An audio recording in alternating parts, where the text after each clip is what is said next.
ससुराल में दामाद को पेट्रोल डालकर जिंदा जलाया गया। मामूली सी बात पर रूठी बीवी को मनाने गया था ससुराल में। मियाँ बीवी का झगड़ा किसी भी हद तक बढ़ जाए, उसका अंजाम तब तक खराब नहीं होता जब तक उसमें कोई तीसरा शामिल न हो। पंजाब में ऐसा ही एक दर्दनाक वाकया सामने आया है, जब अपनी रूठी हुई बीवी को मनाकर वापस घर में लाने के लिए एक शख्स अपने ससुराल गया तो वहां उसे पेट्रोल डालकर जिंदा जला दिया गया। मियाँ बीवी के बीच के झगड़ा होना बिल्कुल ऐसा ही है जैसे किसी इंसान का हंसना और रोना है। दुनिया का शायद ही कोई ऐसा घर होगा जहाँ मियाँ बीवी के बीच किसी न किसी बात पर मनमुटाव न होता हो, लेकिन अगर पति पत्नी के बीच के झगड़े में ससुराल शामिल हो जाए तो फिर बात बिगड़ना तय है। ये बात इसलिए सामने आ रही है क्योंकि पंजाब में फाजिल्का में से ऐसे ही सनसनीखेज दास्तान सामने आई है। इसे सुनकर लोगों की रूह फना हो गई। यह एक शख्स को ससुराल वाले ने पेट्रोल छिड़क कर जिंदा जला दिया।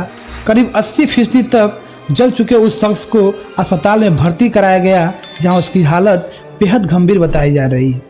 जो जानकारी सामने आ रही है उसके मुताबिक ऋषभदीप नाम के एक शख्स का अपनी बीवी के साथ किसी बात को लेकर झगड़ा हो गया।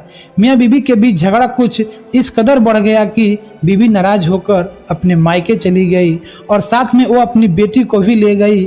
एक हफ्ता बीत जाने के बाद गुस्सा शांत होने पर ऋषभदीप अपनी बीवी और बच्ची को लेकर के फाजिल्का जिले गांव में हीरा वाली पहुंच गया, लेकिन ससुराल में मियाँ बीवी के बीच का मसला सुलझने के बजाय उलझ गया था। देखते ही देखते उसके ससुराल के बाकी लोग भी उसके साथ झगड़े पर उतर गए और बात इस कदर बिगड़ी कि ऋषभदीप के ससुराल वाले उसके साथ हाथापाई तक में उतर गए। मगर हद तो तब हो गई जब झगड़े का पारा हद से ज्यादा बढ़ गया और ससुराल के लोगों ने ऋषभदीप को पेट्रोल छिड़क कर जिंदा जला दिया।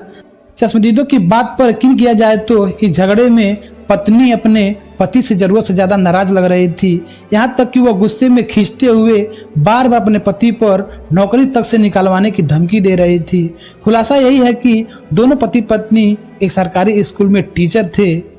बताया जा रहा है कि ससुराल में ऋषभदीप के साथ जिस वक्त मारपीट की जा रही थी उसने सभी के खिलाफ शिकायत करने के बाद खींचते हुए कही थी, जिसमें खफा होकर ससुराल के लोगों ने पहले उसके जम को पीटा, फिर उस पर पेट्रोल छिड़क कर आग लगा दी। आग लगते ही ऋषभदीप चीखने चिल्लाने लगा। ऋषभदीप की चीख सुनकर पड़ोसी के लोग पहुंच गए। हालांकि जब तक वो लोग आग बुझा पाते तब तक बहुत देर हो चुकी थी। उसका बदन बुरी तरह से जल चुका था। पड़ोसियों ने ही ऋषभदीप को पूरी तरह से झुलसी हालत के पास के अस्पताल पहुंचाया, जहां डॉक्टरों ने उसकी मरहम पट्टी के बाद उसे फरीदाकोट मेडिकल कॉलेज के लिए रेफर कर दिया। फिलहाल उसकी हालत बहुत खराब है। इस बात की जानकारी थाने को दी गई तो पुलिस ने ऋषभदीप के साले को पकड़ लिया, जबकि 4 और लोगों के खिलाफ मामला दर्ज करके जांच शुरू की है।